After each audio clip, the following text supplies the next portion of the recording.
introduction, I want to remind everyone that every one of those wonderful awards that you mentioned were won together with Bob Kahn over there.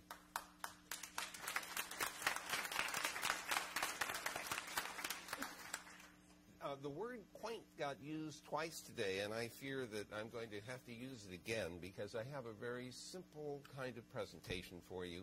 I want to go back in time to see how it is that this whole process evolved and why it was so important to the success of information technology and networking in our history. So I don't think this is going to be readable on any screen except that one. It says, stay downwind and back away slowly. The last time a herd of these things got together, the internet got started, or it got created. So, I don't know. We got a whole collection of them right here in this room. Well, let me go back in time for a moment and remind you about how outlandish and uncertain the idea of packet switching was. Paul Barron had explored an idea much like that when he was at Rand Corporation, looking at a reconstitutable command and control system that was going to use digital voice communication and message blocks that would be distributed across the radio network using what he called the hot potato routing algorithm, which basically said, get rid of the packet, somebody else will take care of it. Len Kleinrock over on the left, Paul's in the middle, and no longer with us, I'm sorry to say, but not before huge contributions were made over the course of his career. Len Kleinrock was a student at MIT, and his dissertation was all about the statistics and stochastic nature of message switching, and in particular looked at the mathematical properties of what today we would call packet switching, although he didn't use that term either. And Larry Roberts on the right-hand side, who had been at Lincoln Laboratories, was coerced to come. There's a whole story behind that. We don't have time for it. But he was coerced to come to ARPA to lead the ARPANET implementation program. And those three guys were really key to getting that project started. Now, I've left out J.C.R. Licklider and Bob Taylor and lots of other names. Everyone here understands that there are literally hundreds of people who can and should be acknowledged for their contributions to all of these things and their participation in the interagency program that NITRD represents. We just don't have time to mention all of them. Let me go over to this picture, which Bob, I'm sure, will remember. This was the IMP team, the IMP guys at Bolt, Beranek, and Newman. It's hard for you to believe that the guy on the far right is Bob Kahn, but that's what he looked like around 1968. I don't mean anything offensive about that, Bob. I don't recognize myself in the mirror anymore either. But this bunch of guys put together the IMP. And that's a picture which, if it isn't the one at UCLA, it looks a lot like it. And I was there as a graduate student.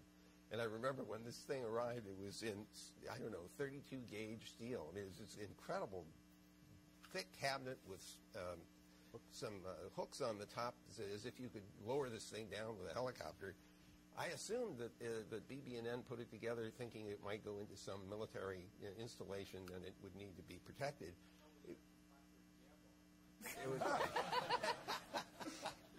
actually, I concluded later that the reason it was put into such a hardened shell is that it was surrounded by undergraduates, and that was the most hostile environment possible.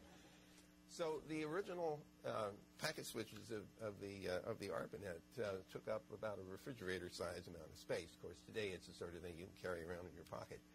The original ARPANET installation at UCLA was very quickly followed by three other sites, SRI International, UC Santa Barbara, and Utah. I remember writing software for the Sigma 7 and Bob Kahn coming out to test the network.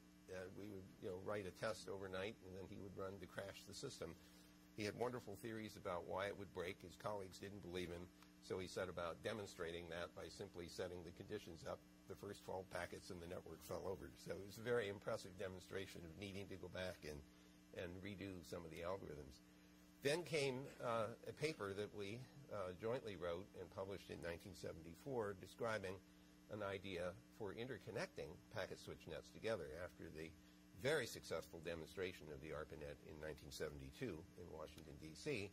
It very quickly, during the early 1970s, under Bob's leadership, we pursued packet radio, mobile packet radio, and also packet satellite as other alternative ways of doing packet switching, driven, from my perspective anyway, by the idea that the military, if it wanted to do command and control and use computers for that purpose, would have to put computers in mobile vehicles, in aircraft, ships at sea, as well as fixed installations. And since we couldn't put wires on the ships to connect them together because the wires would get all tangled up and the tanks would run over them and break them, we had to use radio of various kinds. So we ended up with different kinds of packet switch nets. And much to Bob's credit, his notion of open networking specifically involved creating different networks using different technologies, even though based on packet switching, but they had different characteristics. And so somehow or other, we would have to find a way of allowing multiple implementations of packet switching to interwork with each other. And, of course, that was the Internet problem.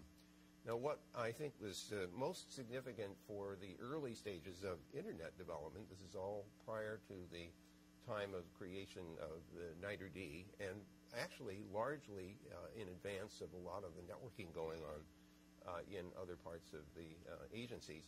This was the first demonstration of all three of these networks, packet radio, packet satellite, and ARPANET, working together using TCP/IP.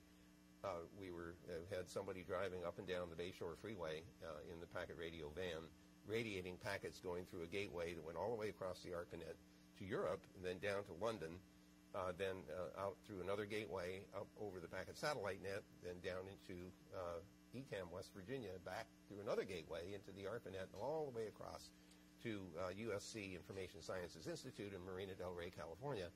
Now, that's only 400 miles away from San Francisco, but the packets went about 100,000 miles, and incredibly it worked. And I remember leaping up and down thinking, this is impossible. It couldn't possibly work. It's software, right? Software never works. So that was a very important milestone from my point of view.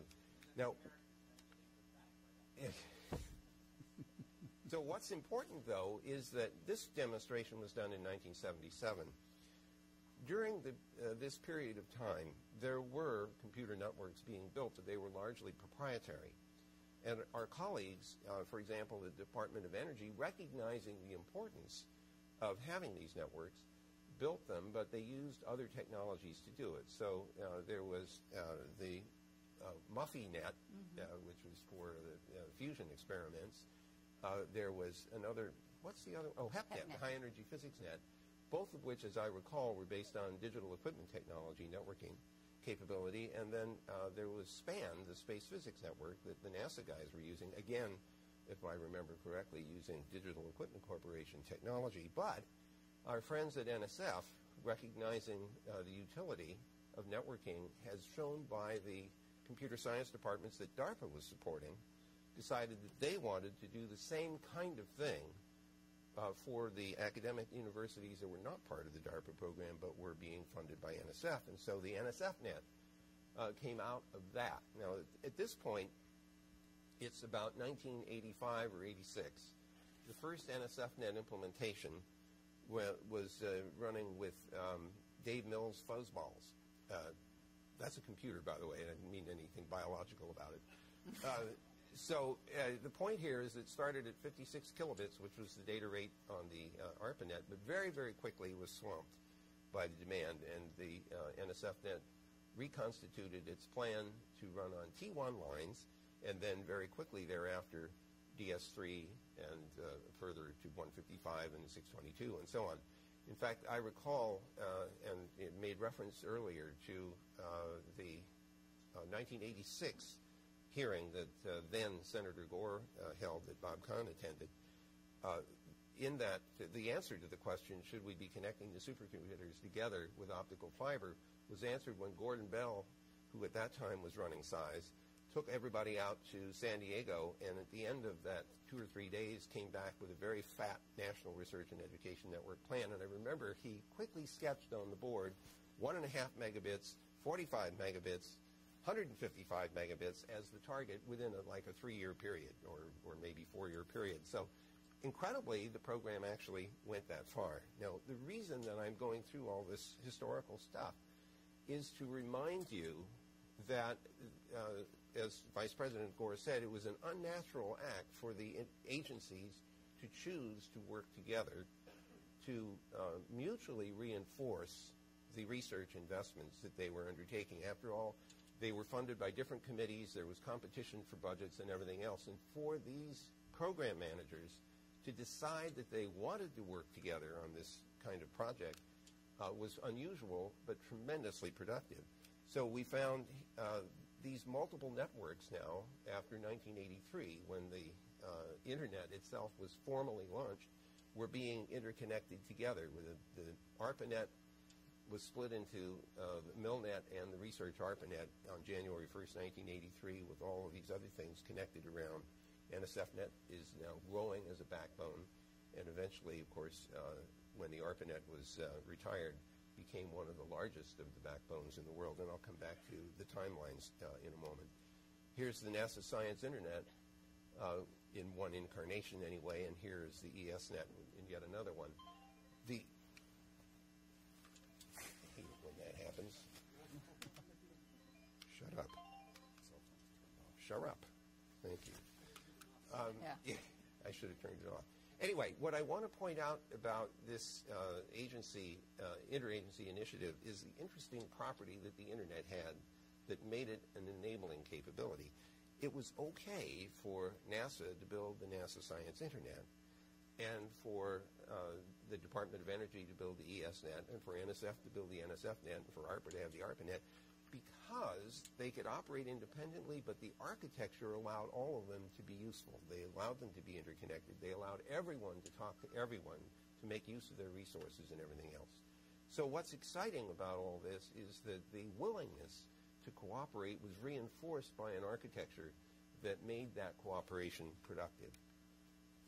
If you will recall that there was another bill that was passed in October of 1992, and that this description, which you probably can't read here, but I can read from over there, said that it was intended to foster and support access by the research and education communities to computer networks which may be used substantially for purposes in addition to research and education in the sciences and engineering. What was important about this thing is that it permitted commercial traffic to go on the NSFNet backbone. And here I want to acknowledge that the people at NSF, as you'll see from the timeline, made one decision after another that enabled the commercial Internet to emerge out of the research environment. This is not a story that's widely understood or appreciated, but it's one that should be recognized because it's decisions like this one that allowed commercial traffic to flow that had a dramatic effect on the demonstration that the Internet was, in fact, a technology that had commercial value. So this kind of legislation allowed the commercial sector to discover that there was a real market out there without having to invest in and build its own backbone first. And that kind of lowering of barrier to discovery of commercial utility is the kind of leverage that the government is capable of taking. It can make investments that demonstrate this kind of capability. So these are not all the milestones associated with either NITRD or the Internet, but I just wanted to draw attention to a few of them to remind you that the NITRD program was not started in a vacuum. It sat on top of an enormous sequence of decisions that were made before. Now, we've already gotten all the way down to 1982 when NSF begins to get interested in networking and starts the CSNet program before it launches the NSFNet. FICSIT, the Federal Coordinating Committee for Science, Engineering, and Technology, had subcommittees, and Bob Kahn was deeply involved in the Strategic Computing Initiative, which originated at ARPA, and made use of two of the subcommittees on supercomputing and advanced computer research in order to flywheel off of this coordinating activity within the FICSIT. Then this incredible decision by the NSF guys to choose TCP/IP over OSI, and you get the huge flap that came. Dennis Jennings was the one that came up with that decision. Then in '86, the T1 NSFNet comes along. And then we get the quintessential example of willingness to work together without necessarily having been forced to do so by any framework. The Federal Research Internet Coordinating Committee, or FRIC, was formed by 4 of the program managers at ARPA, NSF, DOE, and NASA, willingly, cooperatively, and on their own, to coordinate their research investments to make them all mutually reinforcing. Then, of course, we actually get these various networks that I showed you before. Then comes the gigabit program that Bob ran for NSF, demonstrating that gigabit speeds were also technically feasible and could be supported by the TCP/IP protocols. Then we start getting commercial interconnections with special permission, MCI mail connected to the NSF net in 1989. Instantly, all of the commercial email providers wanted to get on as well, and they unexpectedly found themselves able to interconnect, whereas before they were disconnected because they all had the same protocols as the internet. So finally, we get to fix its formation in 1990 of the Federal Networking Council, which has now been morphed into a part of the PCAST. You'll notice that in 1990, I know I only have 30 seconds left, thank you. 1990, NSF starts connecting the rest of the world. Here's another massive example of one agency's willingness to spend money to link other research networks around the world together, benefiting everyone. And I can't overemphasize how important it is that each of these various independent decisions by the various agencies to invest in networking had an effect that was well beyond that agency's interests and purview, because it reinforced others. In the case of NSF, it linked the rest of the research world to all of our other networks. A very powerful outcome. World Wide Web comes along in 1991, the Gore Bill in 1991 as well. Then a fat pipe investment in 1992 that involved NSF, NASA, and DARPA, again to link universities and research networks in Europe to the U.S. Voucher Bill in 93, which officially permitted commercial traffic to flow on the net. Netscape Communications launches in 1995, first big IPO. NSFNet goes away in 1995, and then once again, with regard to my friends at NSF, the choice of creating network access points to maintain connectivity while taking advantage of commercially available internet was another remarkably insightful choice. And then the dot boom starts, and we're living the rest of that story. Okay. It's all yours. Okay. We have time for one question. One question? Well, there's Ed, and okay, so yeah. Go ahead. There's a microphone over here. You could just scream into my lapel. Yeah. So that's a great retrospective. You want to say a word or two about looking forward? What do you see as the most important events on the horizon that we should be thinking about? So there are obvious trends right now. First of all, much higher speeds. 100 gigabit per second backbones are either here or coming. Mobility, plainly, a major impact. Once again, an important observation. The linking of mobiles to the internet has a nonlinear effect, because what has happened is that little mobile, despite the fact that it has an enormous computing power compared to an ordinary phone, is able to take advantage of any computer that's on the internet. And so this multiplying and leveraging effect is there. Now, all of this pervasive potential is countered in some respects by all bad stuff that happens on the net. So the security problems that we have, this sort of slow, how did Vice President Gore called it, a kind of Pearl Harbor that's underway. All of those security issues, authenticity issues, integrity issues, abusive behavior issues, legal arguments over what's okay to do and what isn't, disagreements about what's socially acceptable and what isn't, all of that faces us in the future. Every single one of the agencies that participates in NITRD has an opportunity to help shed light on the solutions to those problems and has an obligation to do so.